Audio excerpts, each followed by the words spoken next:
नमस्ते एवरीवन। जय जय श्री राम प्रभु। तो आज हम लोग प्रभु स्नान के बारे में बात करेंगे। तो घर हो या मंदिर हो जहाँ पर हम भगवान की प्रतिमा स्थापित करते हैं या हम फोटो लगाते हैं या हम जहाँ पर मंदिर बनाते हैं जहाँ पर हम ईश्वर को स्थान देते हैं, और जो भी हमारे मन में एक विश्वास है कि कोई है कोई है कोई है, तो हम बचपन से पूजा करते हैं और बड़े तक उस ईश्वर को मानते रहते हैं। जब भी हम किसी परेशानी में आते हैं तो उस ईश्वर को याद करते हैं। तो वहाँ पर जो है, जब भी हम प्रभु को अपने घर पे रहते हैं या प्रभु मंदिर में हैं, तो हमें वहाँ की व्यवस्था को देखना होता है। अब सुबह प्रातःकाल आपको मंदिर का टेक केयर करना है, और चाहे घर हो या मंदिर हो, आपको सारी चीज़ों का ध्यान रखना है। अब जैसे मैं एग्ज़ाम्पल लेती हूँ कि जैसे मैंने अपने मंदिर में शंकर भगवान रखे हुए हैं, एक छोटे से शिवलिंग है हमारे पास, और मैंने लड्डू गोपाल जी रखे हुए हैं, और बाकी तो मेरे पास फ़ोटोज़ ही हैं भगवान की। तो शंकर भगवान को जैसे मैं प्रतिदिन जो है स्नान कराती हूँ, पूरा सारी चीज़ें, त्रिशूल है, ये सब चीज़ें मैं क्लीन करती हूँ, और फिर उसके बाद मैं प्रॉपर जल चढ़ा के पूरा बैठ के पूजा करती हूँ। उसी तरह लड्डू गोपाल को मैं प्रतिदिन जो है स्नान कराती हूँ, उनके प्रतिदिन जो है वस्त्र बदलती हूँ। अब आप मंदिर में ले लीजिए, तो मंदिर में ये काम पुजारी का होता है या कोई भी स्पेसिफिक व्यक्ति है, उसको ये काम असाइन किया जाता है, तो वो व्यक्ति करता है। अब मैं आपको जैसे एग्जाम्पल लेके समझाती हूँ कि जैसे कोई व्यक्ति है या कोई फैमिली है, वो गई मंदिर में दर्शन करने। अब उनको टाइमिंग्स नहीं पता है वहाँ की कि आरती कितने बजे होगी, कितने बजे क्या होगा। वो गए अपना, वहाँ पता लगा वहाँ पे श्रृंगार हो रहा है और भगवान तैयार हो रहे हैं। तो जब भी आप देखिए भगवान का स्नान होता है, भगवान का श्रृंगार होता है, जब भगवान तैयार होते हैं तो वहाँ एक पर्दा गिरा रहता है। अब कुछ भक्तगण क्या प्रयास कर रहे होते हैं कि पर्दे के साइड से झांक रहे होते हैं कि जल्दी प्रभु तैयार हो गए कि नहीं हो गए, हम जल्दी दर्शन करें, आरती करें और भागें यहाँ से, जल्दी जाएं। तो लोग होते हैं कि भाई रास्ते में मंदिर आया, मंदिर में गए, अब पता लगा उस वक्त आरती नहीं हो रही थी। अब उन्होंने कहा कि अभी तो आपको दर्शन मिलेंगे नहीं, आरती हो जाएगी, उसके बाद ही दर्शन मिलेंगे। और कुछ लोग का रूटीन होता है, उनको पता होता है कि मंदिर में कितने बजे की क्या टाइमिंग्स है, तो लोग इसके अकॉर्डिंग जाते हैं। तो ये जो है, ये बहुत ही एक पवित्र बात होती है। और मैंने श्री शिव महापुराण में पढ़ा है कि जो भी व्यक्ति जो है दीक्षा लिए होते हैं, या कोई भी व्यक्ति है जो आध्यात्मिक पथ पे है, और या जो मोक्ष मुक्ति के मार्ग पे है, और not for them, for everybody I am talking, कि वहाँ पर जो है आपको मलमूत्र त्याग जो है हमेशा एकांत स्थान पे करना चाहिए। स्नान जबकि बताया गया है शिव महापुराण में, पूरा डिटेल प्रोसेस पूरा बताया गया है। और अभी देखिए महाशिवरात्रि आने वाली है, और महाशिवरात्रि पे भी मैं आपको बहुत सी बातें अपने वीडियो के थ्रू बताऊंगी कि कैसे पूजा करनी है महाशिवरात्रि में, कैसे क्या करना है। तो ये सारी बातें शिव महापुराण में लिखी गई हैं। और जो भी हमारे ग्रंथ है, जो हमारे शास्त्र हैं, वो ये सब बातें हमें बताते हैं। अब इसका बहुत अफेक्ट पड़ता है। अब जैसे मैं आपको बताती हूँ कि शनिदेव भगवान का मंदिर है। अब वहाँ पे जैसे कुछ मंदिर होते हैं वो 3 बजे खुलते हैं, तो 3 बजे पूरा प्रॉपर घंटे बजते हैं, पूरा प्रॉपर आरती होती है, पूरे भक्तगण ढेर सारे वहाँ पे होते हैं इकट्ठा, फिर लाइन लगती है, सबका प्रसाद दिया जाता है, और पर्दे पड़े रहते हैं, अंदर पुजारी होता है, कर्टन खुलता है, फिर जो है लोग दर्शन करते हैं। तो जब भी भगवान विश्राम करते हैं, जब भी भगवान जो है तैयार होते हैं, तो उस वक्त आसपास बिल्कुल शांति होनी चाहिए। ये नहीं कि उसमें झांक रहे हैं या देख रहे हैं कि क्या कर रहे हैं, ये नहीं है। इसका प्रभाव आपके जीवन पे पड़ेगा। इवन कि शनिदेव महाराज का बोला जाता है कि उनकी दृष्टि किसी पे पड़ जाए तो सोचिए उनका क्या होगा। लेकिन शनिदेव भगवान को कहा गया है कि वो जो हैं हमेशा बुरे कर्मों की और व्यक्ति के पापों की सज़ा देते हैं। लेकिन यदि एक बार शनि भगवान आप पर प्रसन्न हो जाए तो वो व्यक्ति की दशा जो थी वो बदल भी जाती है, और उस व्यक्ति की दशा बहुत ही उत्तम हो जाती है। तो ये डिपेंड करता है कि आप किस प्रकार से पूजा करते हैं, किस प्रकार से आराधना करते हैं। अब आप भगवान को पब्लिकली खड़ा करके आप स्नान करा रहे हैं, तो ये बिल्कुल भी ठीक नहीं है। एक व्यक्ति स्पेसिफिक जो है उसको ये असाइन किया जाता है। और दूसरी बात, भगवान अपनी सेवा का अवसर कुछ ही लोगों को देते हैं। अब देखिए, सबके घरों में नहीं होता, ये कुछ ही लोग, इवन कि घर के 5 मेंबर हैं तो आप ये सोचिए कि पाँचों लोग उस कार्य में नहीं लगे होंगे। उस परिवार का कोई एक व्यक्ति ही वो कार्य कर रहा होगा। ऐसा आप देख लीजिए, ऐसा होता है। आप कोई ऑर्गेनाइजेशन ले लीजिए, वहाँ पे कार्य की रिस्पॉन्सिबिलिटी अलग अलग सबको बटी होती है। और ज़रूरी नहीं है कि 5 भाई हैं तो पाँचों भाई कर रहे हैं, उसमें से शायद तीसरा भाई कर रहा हो, शायद पहला ना कर रहा हो। और शायद 4 बहनें हो, 4 बहनों में शायद 2 बहनें करती हूँ, 2 ना करती हूँ, शायद देवरानी करती हो, जेठानी ना करती हो। मतलब ये मैं आपको बता रही हूँ, इस तरह से होता है। तो भगवान जो है अपनी सेवा का अवसर जो है कुछ ही लोगों को देते हैं। और ये आपको मैं अपने पहले के वीडियो में भी बता चुकी हूँ कि आप how you treat with the photos and how you treat with the मूर्ति एंड ऑल, कि आप किस तरह से भगवान को ट्रीट करते हैं, आप किस तरह से भगवान को बात करते हैं। आप भगवान एक एनर्जी फॉर्म में है, लेकिन अभी मैंने उस एनर्जी को इस फ़ोटो में और इसमें कंसीडर किया हुआ है कि मैं उस ईश्वर को मानती हूँ और उस ईश्वर की मैं पूजा कर रही हूँ। अब मैं आपको प्रभु स्नान के साथ साथ मैं कुछ और बातें भी डिस्कस करना चाहती हूँ। अब जैसे मैं बताती हूँ, बहुत सारे धार्मिक स्थल होते हैं, बहुत ही वैसी जगह, या कह सकते हैं कि बहुत ही मतलब वेल सेटल जगह पे नहीं होती हैं, कभी दूर इलाके में इस तरह की होती, तो वहाँ धर्मशालाएँ बनी होती हैं, छोटे छोटे होटल्स होते हैं, वहाँ स्टे करते हैं। होटल की क्वालिटी भी ज़्यादा नहीं अच्छी होती है, या व्यक्ति एक दिन के लिए गया तो वो चाहते हैं अरे चलो थोड़ा सा काम चला लें, यहीं पर रुक जाते हैं, 1 दिन की बात है, 2 दिन की बात है। तो आपने देखा है कि बच्चों के इंटरव्यूज़ होते हैं, बच्चे इंटरव्यू देने जाते हैं अपने पेरेंट्स के साथ, अपने गार्जियंस के साथ, तो वहाँ पे 1 दिन के लिए जाना है तो लगता है कि चलो भाई आप किसी भी होटल में कहीं भी रुक गए, आपने पेपर दिया और आप चले आए।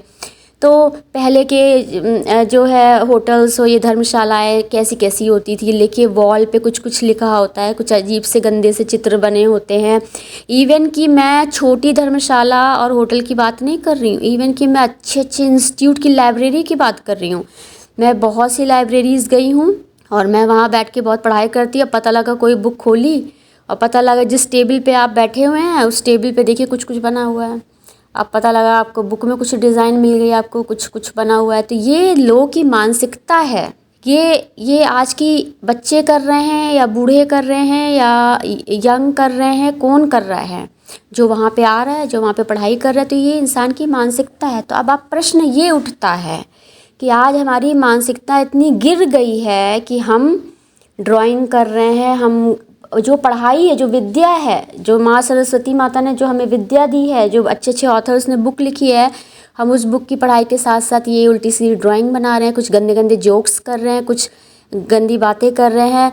आप इवन की मजाक कर रहे हैं, उल्टा सीधा आप गैदरिंग में बैठ के उल्टे सीधे मजाक करके आप हंस रहे हो, और सामने वाला इनोसेंट है, उसको तो समझ ही नहीं आ रहा कि एक्चुअली हो क्या रहा है। तो on which topic they are talking about that, तो वो तो इंसान को समझ ही नहीं आ रहा कि हो क्या रहा है एक्चुअली।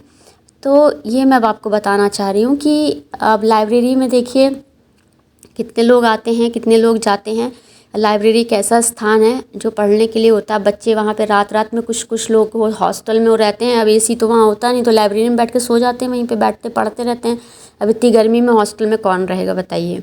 तो यूजुअली बच्चे क्या करते हैं, लैब में ही रहते हैं कि भाई चलो रात में रहेंगे, वहाँ एसी है और हम आराम से काम करेंगे। तो एक ये सब जनरल थिंकिंग होती है। लेकिन जो है अब प्रश्न यहीं पे आ रहा है कि ये जो भी बातें हैं या जो भी मटेरियल है वो ऐसा क्या है सोसाइटी में या हमारे समाज में जो यंग जनरेशन को पथभ्रष्ट कर रहा है, जो उनकी मानसिकता को इतना गिरा रहा है।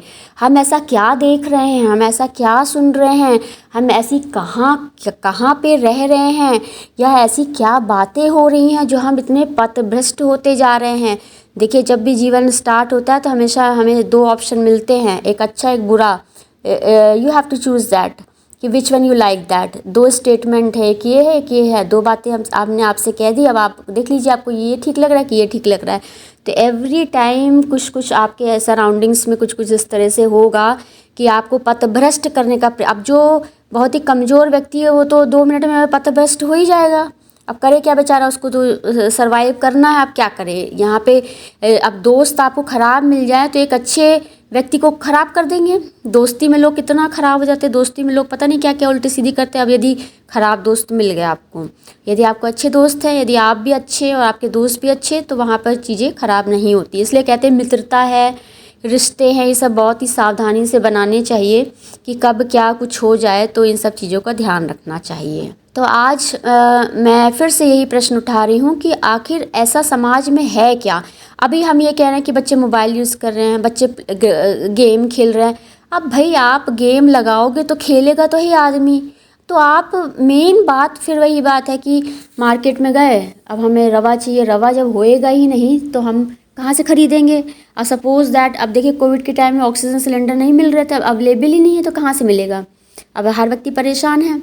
अब जैसे सपोज़ टमाटर बहुत महंगे हो गए, टमाटर का प्रोडक्शन कम हो गया तो मिल ही नहीं रहा है, तो कोई कुछ नहीं कह रहा। उसी प्रकार से अवेबिलिटी को हमने देखना है। हमने समाज में किस तरह का मटेरियल फ्लोट किया हुआ है, किस तरह की गंदगी फैला रखी है, तो वही गंदगी तो आदमी खाएगा, सोचेगा, आदमी सुनेगा। तो यही सब बातें हैं ना। फिर हम कहेंगे अरे बच्चा बिगड़ गया। बच्चा कैसे बिगड़ गया। बच्चा एक छोटा बच्चा होता है ना, वाइट होता है, बिल्कुल सफ़ेद होता है। अब वो जब जैसे ही जन्म लेता है वैसे ही शुरू हो जाता है उसका काला होना, और वाइट में धीमे धीमे दाग पड़ते जाते हैं, धीमे धीमे दाग पड़ते जाते हैं। अब धीमे धीमे सफ़ेद से होते होते उसमें धब्बे पड़ते जाएंगे, पूरी तरह से वो काला हो जाएगा। तो ये सारी बातें रहती हैं। तो हमें समाज में ऐसा मटेरियल फ्लोट करना है कि हम अच्छा सुने, अच्छा देखें। अब गांधी जी की हम हर बार 2 अक्टूबर आता है, गांधी जयंती मनाते हैं। गांधी जी के 3 बंदरों के बारे में हमने कितना कुछ सुना हुआ है कि बुरा देखना नहीं, बुरा सुनना नहीं है, बुरा बोलना नहीं है। फिर वही बात है कि अब देखिए एक छोटा सा एग्जाम्पल लेते हैं। आप कहीं जा रहे हैं, आपने कुछ गलत देखा, गलत मतलब वाला गलत नहीं, या कुछ ऐसा देखा, तो एक जो सभ्य इंसान होता है वो अपनी नज़र ऐसे हटा लेता है। एक सभ्य इंसान जो होता है वो कहता है कि नहीं, हमें ये आचरण नहीं देखना है। अब बहुत कुछ आ रहा है टीवी में, बहुत कुछ मूवीज़ में आ रहा है, एक सभ्य इंसान कहेगा नहीं मुझे ये नहीं देखना है। तो ये बात अब इतना ज़्यादा आ रहा है कि आप कुछ कहीं आप स्टॉप ही नहीं कर सकते देखने के लिए, क्योंकि आप एक छोटा सा भी कुछ खोलिए तो उसके साथ 50 तो ऐड आ रहे होते हो। अब ऐड में देखिए क्या क्या आ रहा है।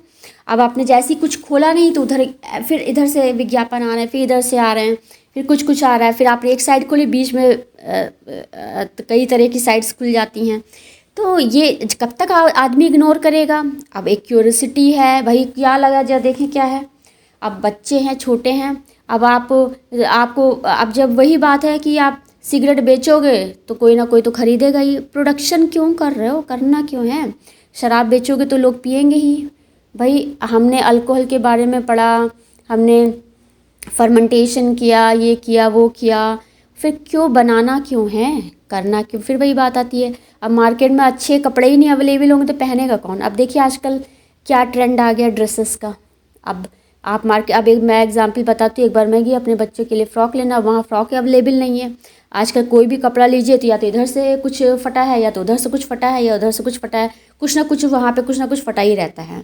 अब पुराने टाइम में देखिए कितनी अच्छी अच्छी फ्रॉक्स आती थी, तो बच्चों के लिए लेने गए एक मार्केट में, तो अब मिल ही नहीं रहा है। बताइए क्या करेगा आदमी।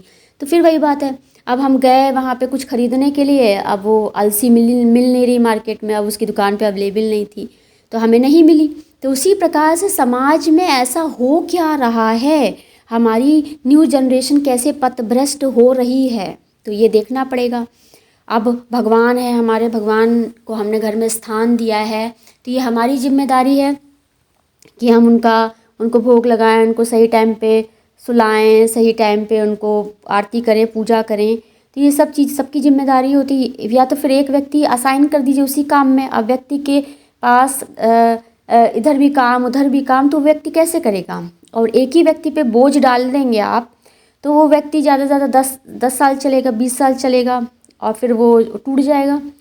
तो यहाँ पे वही बात आती है कि आप कंट्रीब्यूशन करिए, और जो भगवान की सेवा का कार्य जो है कुछ ही लोगों को दिया जाता है, ये सबके लिए नहीं होता है। और भगवान को पता होता है कि जो व्यक्ति कर पाएगा, जो जिसकी चीज़ के काबिल है, उसी को भगवान वो चीज़ें जो है उनके सुपुर्द करते हैं, उनको रिस्पॉन्सिबिलिटी देते हैं। तो मैं आपको ऐसी जस्ट बताना चाह रही थी कि शनि भगवान का जैसे मंदिर है, आपने ऐसे किया तो वो आपके लाइफ में बहुत अफेक्ट पड़ेगा। इवन आपको बता दें कि शनि दशा होती 14-14 साल की होती है, लोगों के ऊपर इतनी मुसीबतें आती हैं। देखिए इंसान सुधरता नहीं है, जैसे ही स्वास्थ्य पे असर आता है तब इंसान तो भी नहीं सुधरता है। और यदि पैसे का नुकसान हो जाए, जब जो कहते हैं ना कि धन हानि, स्वास्थ्य की हानि, ये सारी चीज़ें जब शुरू हो जाती तब व्यक्ति को रियलाइजेशन आता कि अरे भाई क्या हो गया क्या हो गया। लेकिन कुछ व्यक्ति तो इतने पापी होते हैं, उनको लास्ट पे भी नहीं रियलाइजेशन हो रहा होता है। तो यही हम आपसे कह रहे हैं कि एक छोटा बच्चा है, यदि आप उसको ड्रिंक करा दें तो आप वो कैसे उसको संभालेगा। एक छोटा बच्चा है, आपने उसको दिखा दी 2 बातें, आपने दिखाई क्यों? जिसने दिखाई वो कसूरवार है, वो दोषी है, वो बच्चा दोषी नहीं है। जो बड़े हैं, जो कर रहे हैं वो दोषी हैं, उनको पहले आप देखिए। आप बच्चों को पथभ्रष्ट करने वालों को जो है दोषी मानना है कि वो कौन है जो इस तरह की चीज़ें समाज में बना रहे हैं, मीडिया में फैला रहे हैं, और हर फैमिली जो है आज बर्बाद हो रही है और हर एक व्यक्ति जो है बर्बाद हो रहा है। तो ये चीज़ें नहीं होनी चाहिए। और ये सब बहुत पवित्रता वाली चीज़ें होती हैं। जब आप सब चीज़ों को पढ़ेंगे समझेंगे तो आपको ये सारी बातें समझ में आएंगी। तो आज मैंने सोचा कि प्रभु स्नान के बारे में बात करेंगे और साथ में हम ये मतलब यंग जनरेशन के बारे में। अब देखिए आज के ज़माना तो इतना घोर कलयुग है कि लोग जो वीडियोस बना के कितना पैसा कमा रहे हैं। लोग जो है कुछ भी उल्टे सीधे कार्य करके पैसा कमाने की अर्निंग में लगे हुए हैं। तो ये सब बातें नहीं होनी चाहिए। और ये एक सब इंसान जो होता है ना, कुछ भी ऐसा होता है खुद ही ऐसे करके हट जाता है। अब हम पता लगा ऐसे जा रहे, कुछ दिख गया तो आप हट जाइए वहाँ से। ऐसे थोड़ी ना होता है कि अरे हम वो करने लग जाता है। अब जहाँ गलत हो रहा है वहाँ अपोज करना होता है, जहाँ पे गलत हो रहा है वहाँ पे बोलना होता है। लेकिन इसका मतलब ये नहीं है कि मतलब आप इंटरफेयर नहीं करेंगे। जहाँ इंटरफेयर करना है वहाँ पे करेंगे, लेकिन जो एक सभ्य इंसान जो है उसकी ये पहचान होती है कि जहाँ पे कुछ गलत है कुछ है तो वो हट जाएगा वहाँ से, वो उसको देखेगा नहीं। तो ये सब बातें हमें बच्चों को सिखानी है। अब आप कहेंगे अब तुम ये मत करो तुम वो मत करो, तो कोई यहाँ करने वाला कोई कौन मानेगा। अब वो जो क्या रीजंस है, what is the root cause of the problem, तो we have to identify and we have to work on that. Thank you everyone. Namaste everyone.